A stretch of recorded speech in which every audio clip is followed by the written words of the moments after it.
Hey guys, what is up? My name is Amar, and I like listening to music. I apologize for having not released an episode lately. A big part of that is because I'm really deciding to take on albums rather than, focus on these singles. And I think that, it's more important for me to make sure that I do a thorough listen of each album and make sure that I completely understand it, where it is musically, where it is lyrically. So apologize for being a little bit slow with these reviews, but I am still doing them. I am going to keep plowing on. I have quite a few up here on my list, and I'm always adding to it. So make sure you stay tuned, because you'll probably always be surprised by what I choose to review. And today is a wonderful example.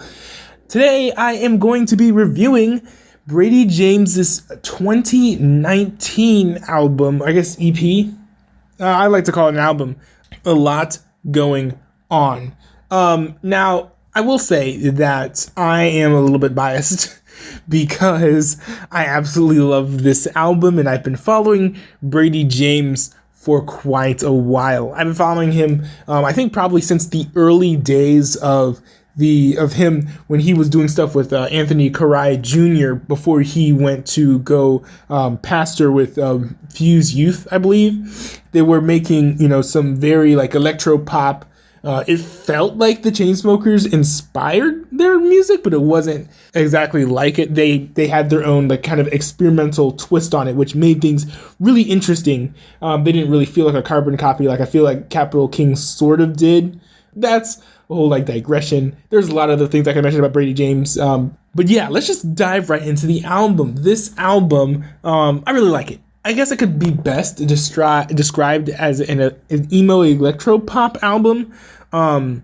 This album was, I think it was kind of written out of a very dark time. If you look at the Genius, if I'm not mistaken, if you look at the Genius description which Brady James wrote, he said that he wrote in the wake of a breakup and noticing some things about his mental health that were causing his, I guess, quality of life to decline, kind of just causing a whole bunch of really bad and negative things to happen in his life, and kind of brought him, I guess, at a sort of crossroads, if you will. And I kind of noticed based on the lyrics, I don't know if there was a second relationship that also ended, which I think that one was kind of short-lived, but still. So yeah, let's just go down through this track by track, because there are a lot of interesting things that are happening in each individual song. My Mom Is Worried About Me. It kind of sets off this album in a very linear path. It starts off with him explaining how he feels disconnected from how his emotions rather feel kind of disconnected from what he feels like he's supposed to be doing or feeling at any given time. And you get a lot of these electro pop influences in this track.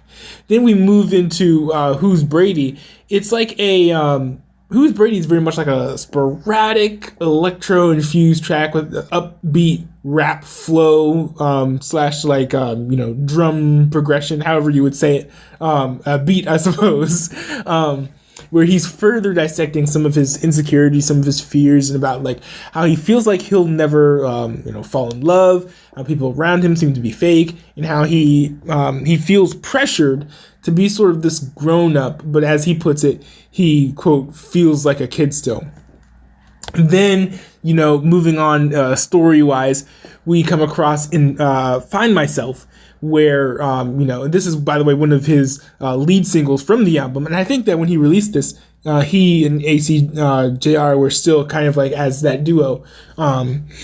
But anyways, in this song, he goes back to a signature style of rapping over electropop beats. This was a style very common to his older stuff. So if you haven't heard this album yet for whatever reason, and you were a fan of Brady James and ACJR's previous work, you're really going to enjoy this. This song is a really great transition stylistically from where Brady James and ACJR were in 2017, 2016 to where Brady James ends up in 2019.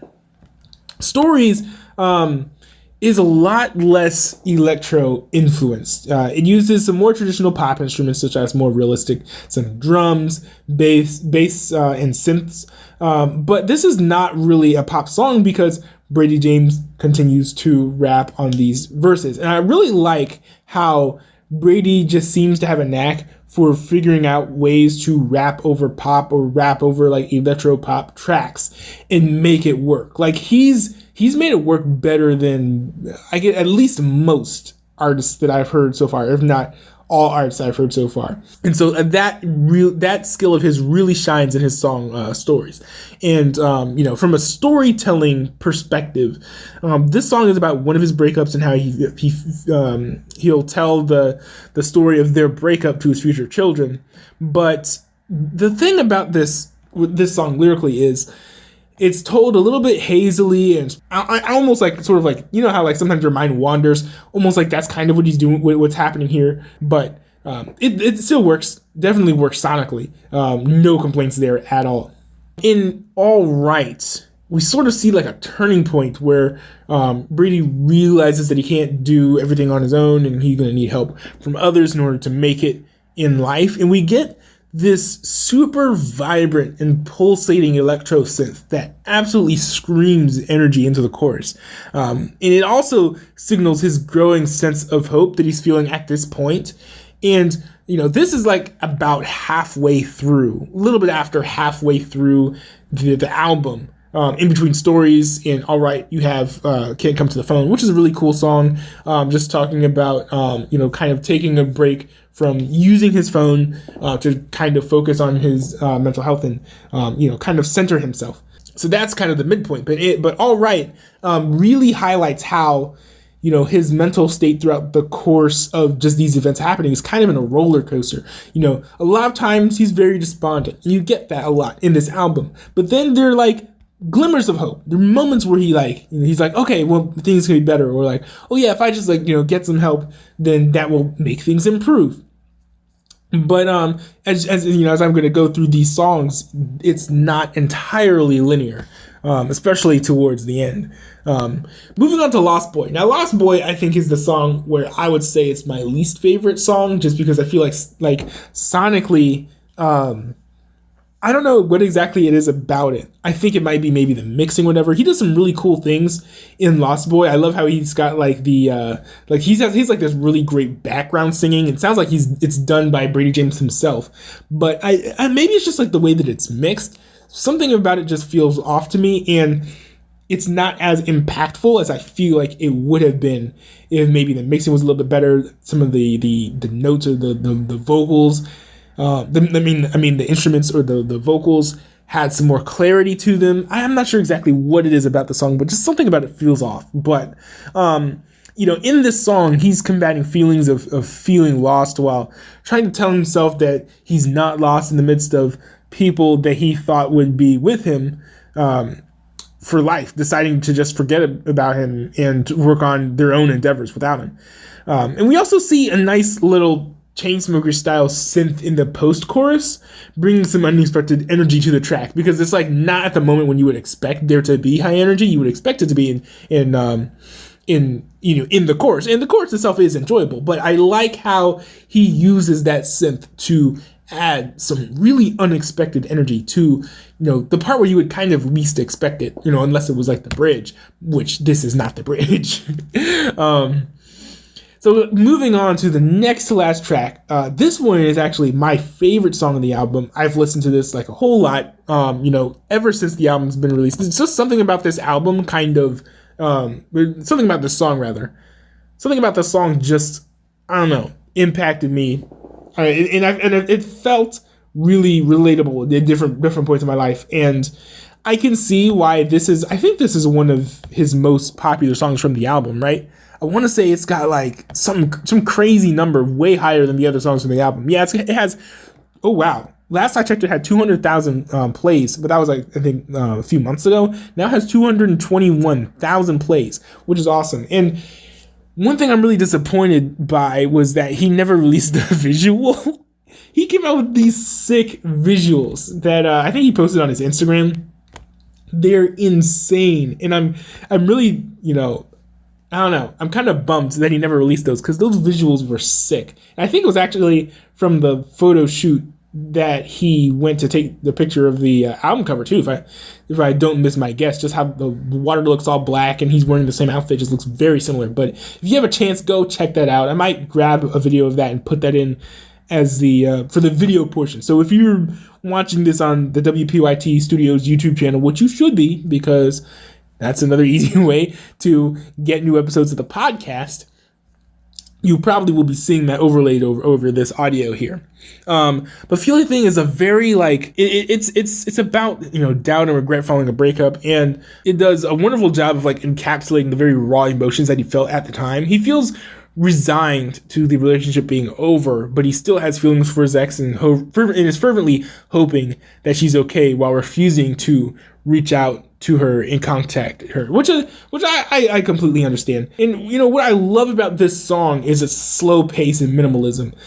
The core of this song is like a mere piano play with some elements of with some effects and atmospheric drums, which feels appropriate considering the subject matter. But even though the music is very low key, it's not really brash, it's not really out there, it's not really screaming to be heard. You do kind of hear hints of maybe some sort of stringed instrument in the background, but beyond that, nothing really crazy is bringing in a lot of energy. But you still get a lot of energy because Brady James really is pouring in so much passion and emotion into his vocals on this track that you get just a sense of energy that you would not have gotten if anybody else had sung on this track. So I feel like the fact that Brady James was singing this just makes this song truly special. But that's just me again. I think I'm really heavily biased about this album. It's kind of a personal album for me, so maybe that's a bit of it too. But anyways, in the last track, I'm Sure I'll Be Fine, it ends the album on a very hype and positive note. While it touches on many of the themes from the whole album, the focus is really looking forward to the future with hope, knowing that Jesus is taking care of everything.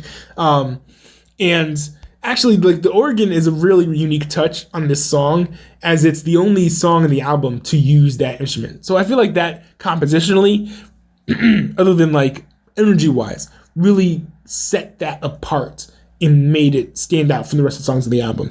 Another thing too is, and this goes for this song, but I would highly recommend you go on YouTube and check out all the music videos. So if you look up Brady James, A Lot Going On, actually the first result I think might be a playlist that I made called A Lot Going On, the immersive audiovisual experience. And yeah, I'm kind of a nerd. I really like this album. But what I decided to do was I went and made a playlist that includes the songs on the album, but also all of the promos and music videos that he did, because he made three, or I think it was three music videos for this, and they all kind of really vividly do a lot to help with the storytelling and the kind of putting you inside of his mind and getting you sort of in the mood for the music that is in this album. Actually, if you just go on YouTube and watch his video that promotes the album, A Lot Going On, that alone is just I feel like the music videos together with the album just make for a really immersive experience. If you have the time, you should definitely go check out the music videos. Can't Come to the Phone and All Right, they're appropriately dark and slow songs. What I like about All Right is it's a very unique music video. It was all shot, I think it was all shot in one take through this rear view mirror, and he's sticking his head out the window. It's hard to describe. You have to go check it out for yourself. But it's great. It's great. You have to watch it.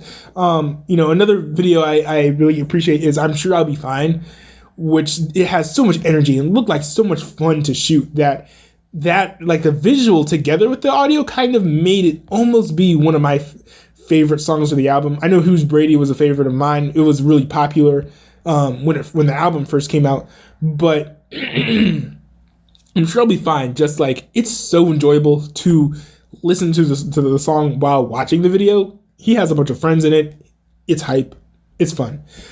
But anyways, I know this has been a long review, but by the way, I definitely want to give this album a 9 out of 10. It's really, really good. You should definitely check this out, especially since this album is 9 songs long, 34 minutes and 45 seconds long. So it is 6 minutes longer than Jesus is King and at least twice as good. Jesus is King is quite an album. Not going to review that one, but but yeah, definitely check out this album if you like, emo pop, or you like electro pop, you like emo in general. If you like Christian pop music, definitely check out this album. Like, I feel like there's a little bit something for everyone. If you're a Christian rap fan, you've got Who's Brady, you've got what's the other song? You've got Stories. There's so much to like about this if you like all different styles of music. Like, it's insane, like, how many different things that he put into this album that many people will find enjoyable, no matter like what your typical musical style is. But anyways, that's all that I have. I hope you guys enjoyed this album. Don't forget to go check this out. I'm going to put the the Apple Music and the Spotify link to this. And don't forget to stay tuned. The next review, I kind of want to tease this, but I am not going to say who it is. I will say that it is going to be a review of an album that came out in 2015. So I hope you guys have fun guessing what that album is going to be. I hope you stay tuned for that one. And yeah, hope you guys enjoy the rest of your day. And this has been Amar Payton. And I've just been enjoying listening to music.